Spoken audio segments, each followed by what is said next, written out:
fortress at last. Every step the company took forward was deliberate and intense as they moved closer and closer to the towering fortress in front of them. Rakan hardly felt as if he was making any progress. The imposing black structure in front of them seemed to stand still in the distance as they feigned movement towards it. He adjusted the straps on his Desh gauntlets as he peered back anxiously. There were Peleus and Dervish, hands forward and bound by chains. Those chains came forward to Rakan's left hand and back to Belethor's right. Rakan could hardly recognize Belethor beneath his Desh armor, which he supposed boded well for their plan. Rakan looked forward at Urig, who led the charge as they walked. This all seemed so foolish, but what other choice did they have? Urig was, of course, the most convincing Desh because he was a Desh, and he knew all of the proper procedures. Yet still they had little reason to trust him outside of Peleus's intuition. Out of all the party, Belethor had been the most opposed. He had trusted Urig the least out of all of them from the start, and nothing had changed that. Dervish, too, had taken particular issue with their plan, as it involved him being chained as well. This was unavoidable because of his stature. None would believe that he was a Desh. The sun still high in the sky, the party reached the border of the run-down Desh encampments that surrounded the fortress. Urig lifted the horn he had taken from the scouting party, and he let out several blaring notes in a strange pattern. This, he had told them, was customary of bringing important matters to their leader. It would signal the other Desh not to slow their progress, lest the Lord of Malsheth punish them for hearing any news late. The smell of the camps was near unbearable. It took a great deal of willpower for Rakan to keep straight-faced as the scent of poor hygiene and improper waste disposal assailed his nose. It was his solemn hope that the horn signal would be enough to keep undue attention away from them, that the Desh would fear reprisal enough to not indulge their curiosity. The sheer size of the encampment was staggering. There must have been tens of thousands of Desh camping around the fortress. He wondered what hosts more live in the barracks of the dungeon itself, as it was plenty large enough to hold many more. The masses stirred at the sound of the horn blasts, and their heads turned to investigate the incoming party. The already considerably loud chatter of the Desh increased at the sight of their bound prisoners. Rakan's heart began to beat at a fevered pace as they began to file towards the party. Soon the scores of Desh formed an aisle on either side of them, leaving a straight path to the gates. Strings of outbursts in the Desh language soon came from these crowds. Rakan thanked Thessa that he could not understand them. Their onlookers appeared to be filled with glee at the opportunity to break from their mundane camp life for the entertainment afforded them by receiving new prisoners. Bits of trash and rotten food began to come flying out of the crowds at the bound prisoners. Rakan dare not look back at his allies, but he could imagine the look of anger on Dervish's proud face at the insult. Peleus, he was sure, could take it all in stride. The Magi always amazed Rakan with his patience, and his ability to remain straight-faced in the most trying of circumstances. The whole venture was his idea, after all. "Ah, you filthy maggots," Dervish yelled. "Why don't you take a step forward and take me on, huh? I could take you hands bound." The masses laughed at his challenge. Urig blasted the horn again, silencing all around them. "Take your leave, you fools, or suffer the wrath of our Lord." The masses remained quiet, but did not move. They simply stood staring at the party as they continued forward. Rakan's skin crawled at all of the eyes that were on them. He was amazed that their disguises were working, but at the same time incredibly thankful. He hoped that the disguises would be enough to fool the wizard they were approaching at least long enough for them to escape. After what felt like ages, the party passed the enormous metal gates and made their way up the steps of the dark fortress. Even this close, Rakan's eyes had trouble processing the deep black of the stones. He was certain that this was some kind of enchantment laid on the stones to confuse the senses of onlookers. As they drew near the wooden doors, 2 guards swung the doors open for them to pass through. These guards sneered at the prisoners as they passed by.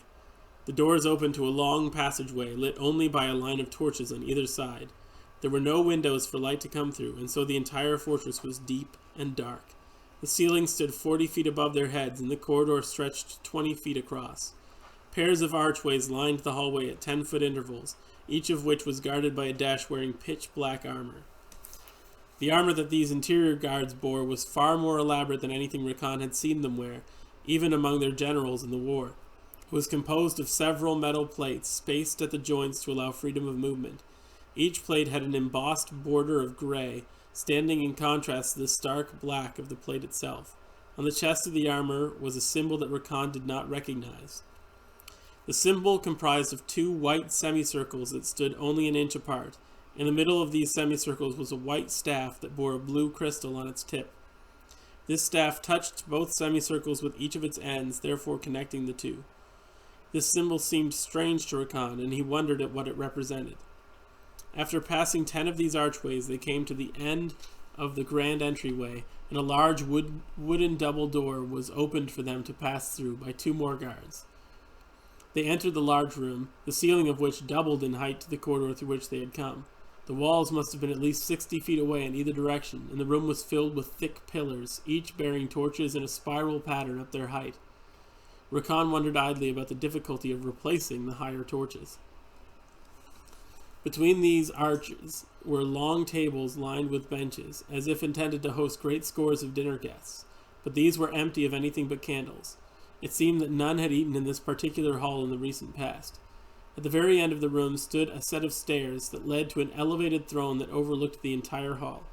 To the right of this was a shorter set of steps and another smaller throne. Half a dozen guards stood on either side of this structure, in a staggered formation facing the doorway. The larger of the 2 thrones sat empty, and upon the lower throne sat a Desh.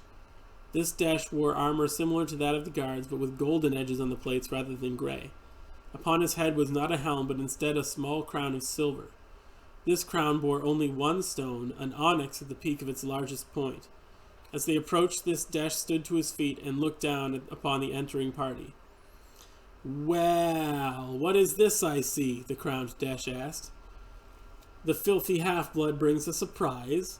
What manner of Thessakur have you brought to me?" "I bring nothing for you," Urig said.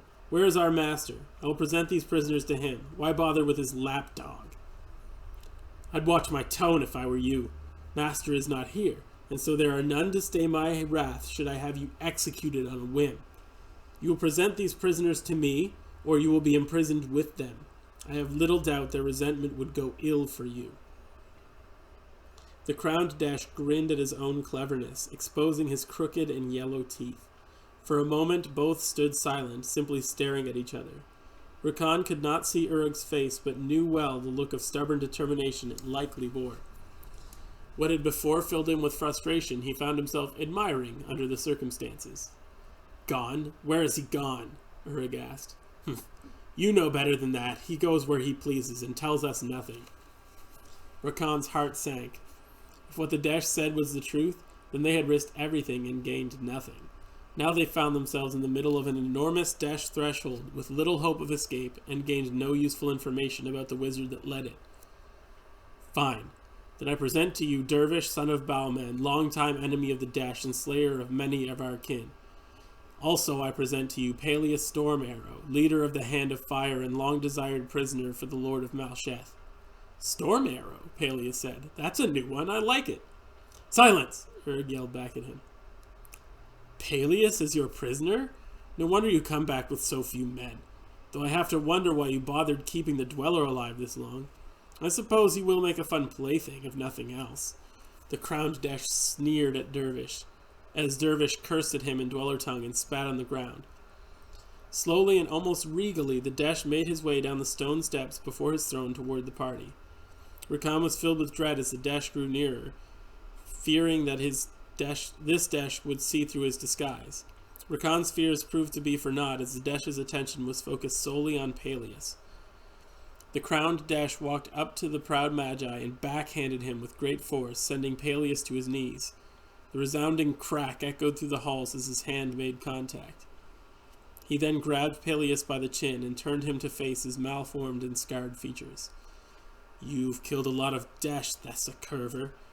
I had no occasion to think I'd get the joy of hurting you myself. Tell me, what manner of torture would you prefer to begin your imprisonment with?" "My wish would be only that you stand before me a moment longer, so that by your stench and the ugliness of your faith my death would come quickly," Peleus said with a sly grin. "Ah, you filthy wretch. I will pioneer new methods of torture, unimagined in the history books of Cosmea, to deal with you." The Desh then brought his forehead down on Peleus's, knocking him down. The jagged edge of the crown tore flesh from Peleus's face, sending a splash of blood across the bleak stone floor. The Desh stood proudly over the Magi with a satisfied grin on his face before waving his hand dismissively. "Take these prisoners down to the dungeon. I will see to it later that they are punished to the extreme for daring to oppose the will of Malsheth. See to it that you return with haste, Urug, that I may debrief you and find out by what miracle you succeeded where so many have failed." Urug growled at the Desh, but dutifully turned and began to leave the throne room. Rakan quickly turned and followed him, hoping that he had some sort of plan to get them quickly out of there. Rakan pulled aggressively on the chains that bore Peleus and Dervish, spurring them to follow. He took one final look back at the throne room, and this strange feeling came over him, like cold running down his spine. A set of guards once more opened wide the wooden doors before them, and they passed through the large hallway through which they had entered. Urug continued to walk with purpose as they passed the first two pairs of guarded archways. Then suddenly Urug turned, and daring not to give himself away, Rakan followed. The party passed a guard and began to descend a flight of stairs that continued downward further than Rakan could see. Though he could not read Urug's intentions, it seemed as if the half-dash was leading them to the dungeons. Rakan's pulse pounded and his mind became frenzied. He waited until they were well past the earshot of the guard at the top of the stairs before he dare even whisper to Urug. "What are you doing?" Rakan whispered frantically. "We cannot go to the dungeon. We'll be trapped down here." "No choice. They were watching us. We were told to go to the dungeon. Quiet down." As they approached the bottom of the stairs, a terrible scent reached Rakan's nose. It smelled as though many had been left to die in these dungeons, a putrid cocktail of decaying flesh and exposed feces. It was all Rakan could manage to not throw up at the smell. The stairs ended in an archway that opened to a large room lined with cells. These cells were not but a wall of iron bars divided into sections by more iron bars. Each of these cells was only 10 feet deep and 10 feet wide. To Rakan's surprise, there was only one prisoner in the entire dungeon. He was a graying and frail old man whose hair and beard were long and ill-kept. The poor wretch looked up as they entered, and to his horror, Rakan saw hideous scars where the prisoner's eyes should have been. There, seated before the cell of this solitary man, was another armored guard, who stood up and grinned at their arrival. "Ah-ha-ha! More guests have arrived, then? As you can see, they have their pick of accommodations. Should I give you a look at the master suite?" He grabbed a ring of keys from his side and walked to an empty cell and opened it. "Well, what you waiting for? Toss them in and get on your way. This isn't a zoo I'm running." Urug motioned for Rakan to take the prisoners into the cell. Rakan knew that he would have to act swiftly if they were to get out of this one alive and unharmed.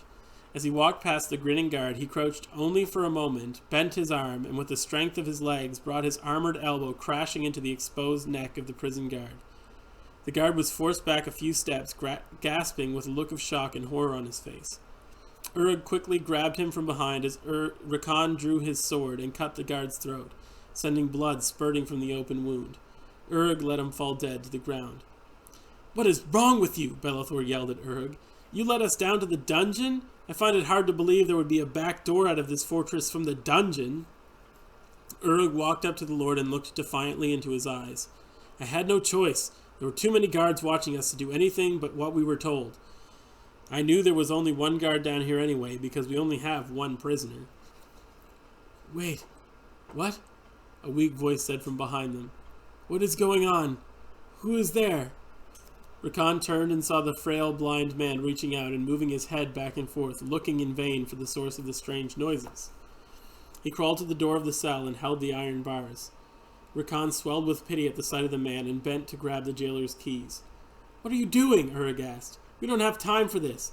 We need to come up with a plan to get us out of here. This man will only slow us down." "We can't just leave him here," Rakan said. "He's right," Peleus agreed. "It is our moral duty to help this man as much as we can. It's his eyes that are missing, not his legs. He should be fine to come with us." "I doubt that," Urug said as Rakan opened the blind man's cell. "I am Rakan, and these are my companions. We have come on a mission to scout out this fortress, and it would be our pleasure to help you leave this place. What is your name?" The blind man sat motionless for a moment, as if in disbelief. My name is Sakana." "Well, Sakana, let's get you out of this horrible place. There's There's no point. There's nothing out there for me anymore. Just kill me now so I need no longer feel this pain. Pity once again swelled in Rakan's heart. There's plenty for you to live for, my friend. Come with me, and I'll help you find a new purpose. Just then, Rakan heard a sound come from the stairs behind them. He turned quickly, and to his disdain, he saw standing at the foot of the stairs a Dash guard. This Dash looked at them for a moment in shock before reaching for the horn at his side. Before he could even think to grab his weapons, Rakan felt Peleus take Rakan's bow from his back and shoot an arrow from his quiver. The Magi raised the bow and drew back his arrow, but it was too late. As the Magi released the arrow, a resounding blast came from the horn that reverberated through the dungeon, and no doubt up to the halls above them. The arrow shattered the horn in the Dash's hands as Peleus fired another shot. The second arrow pierced the Dash's forehead, killing him instantly. For a moment, everyone stood still in panic as they heard horns resound in answer from the halls above. Rakan looked around at all of them, lost for what they should do. We need to get out of here. Thank you for listening. Don't forget to like, subscribe, and leave a comment down below on whether or not you would have saved the blind prisoner and taken him with you. Until next time.